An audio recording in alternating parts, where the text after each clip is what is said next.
Voyons maintenant comment une succession de 4 nucléotides différents dans un ARN messager va pouvoir correspondre à une synthèse de 20 acides aminés différents dans une protéine.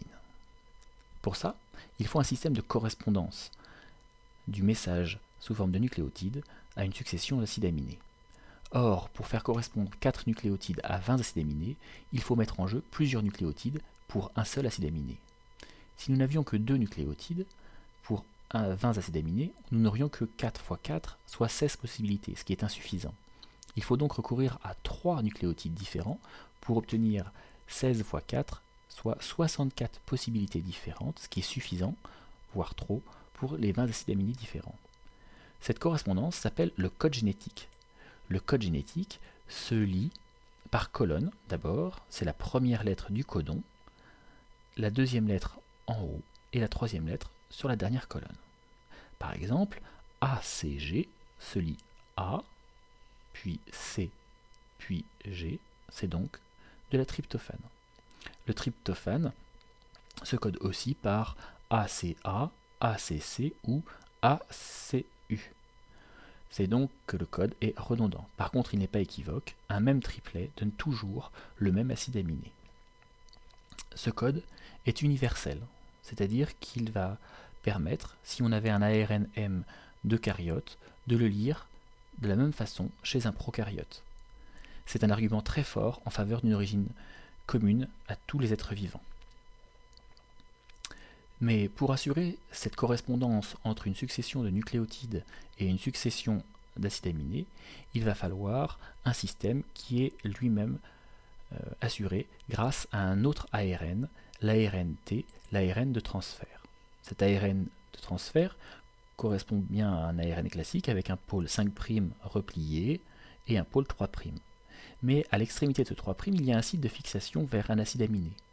Pas n'importe quel acide aminé, celui qui correspond à l'anticodon qui est en face. Un anticodon, car il est complémentaire du codon de l'ARN messager correspondant à l'acide aminé qui se trouve de l'autre côté. Le premier ARN de transfert utilisé chez les prokaryotes contient de la méthionine, avec un anticodon UAC qui correspond au codon de départ AUG, qui est le codon d'initiation des protéines. Évidemment, toutes les protéines des prokaryotes ne commencent pas par la méthionine, celle-ci sera retirée ultérieurement après la synthèse des autres protéines. Pour mettre en relation cet ARN de transfert qui contient l'acide aminé à ajouter et l'ARN messager, il faut une autre structure, c'est le ribosome. Le ribosome est constitué de 2 sous-unités, une petite en bleu et une grosse en rouge, le tout ne dépassant pas 20 nanomètres, et étant constitué lui-même d'ARN, on parle d'ARN ribosomial. Comment ces 3 éléments vont entrer en jeu? D'abord, il y a fixation de l'ARN de transfert initiateur, donc l'ARN T qui contient la méthionine et l'anticodon UAC, sur la petite sous-unité du ribosome. Une fois fixé sur l'ARN messager, le repérage du codon de démarrage AUG permet de fixer cet anticodon à son codon grâce à l'ARN T de transfert et la méthionine de départ.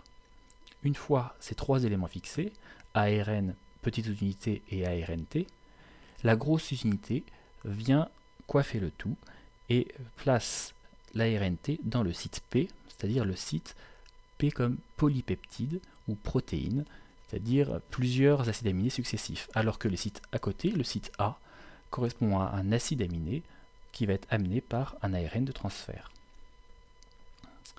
Toute cette phase d'initiation nécessite des facteurs d'initiation, c'est-à-dire des protéines qui accompagnent ce phénomène, ainsi que de l'énergie amenée sous forme d'ATP, mais surtout de GTP. Une fois l'initiation faite, il va falloir passer à un nouvel acide aminé. Pour ça, c'est la phase d'élongation. Grâce à la première méthionine, qui est dans le site P, le site A est libre et correspond à un codon 1, 2, 3 noté ici. Évidemment, dans la réalité, ce serait AU par exemple. Et ici, un anticodon correspondant à un acide aminé noté 1. Cet acide aminé vient se loger grâce à son ARN de transfert correspondant à l'ARN messager. Et ensuite, une fois que les deux sont dans leur site, qu'il y a bien correspondance, il va y avoir basculement du premier acide aminé sur le suivant grâce à la peptidyltransférase. C'est la transpeptidation.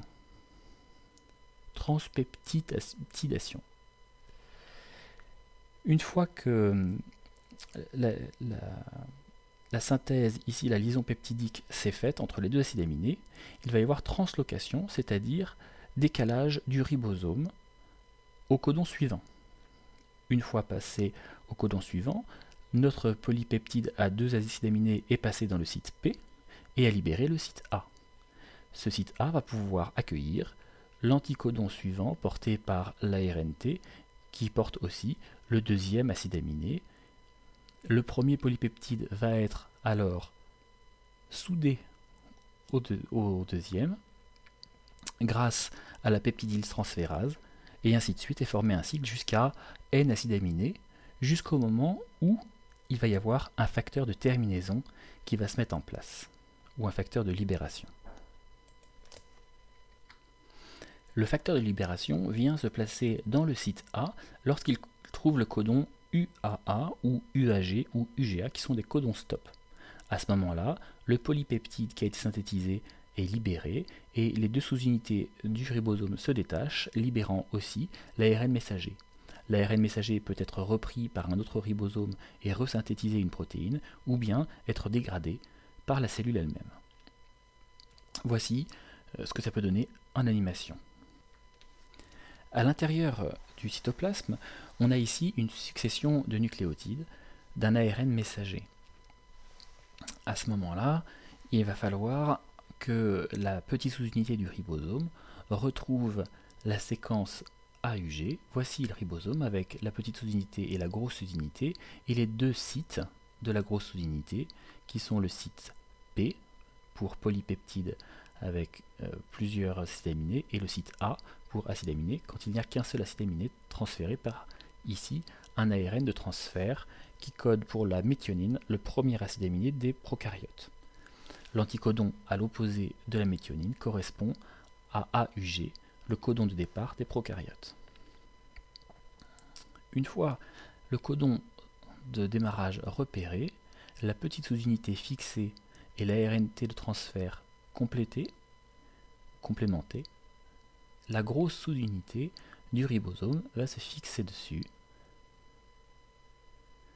sur le site P, laissant le site A libre pour l'aminoacyltransférase suivant, sur l'ARNT de transfert suivant, qui contient ici AAA, qui correspond à la phénylalanine.